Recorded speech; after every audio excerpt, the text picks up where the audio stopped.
am Ty with WTI, and I want to show you my dog's carrier. The reason why I chose this one is because I wanted one that would be versatile, something that I could take with me anywhere, to a coffee shop, to a park, and even to the airport, because it has the 3 sides that are mesh, which the airport usually requires, and it has the perfect size to be able to put under my seat. And even if it is a little bit bigger than it should be in order for it to fit under the seat in an airplane, it's flexible. It has a side pocket over here.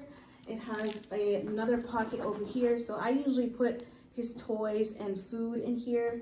And also the sides in front are able to be unzipped, so he can have a little window to stick his head out of. It is made in a way that whenever I wear it, it's comfortable on my shoulders. His weight is evenly distributed because of the way that the bag is made, and it's comfortable for me to wear, which was super important to me. If we are in a car and we're taking a long drive, it's perfect for him to get in and stay in so that he's not jumping all over the car. If you're looking for a comfortable way to transport your dog, I highly recommend this backpack. And that's my point of view.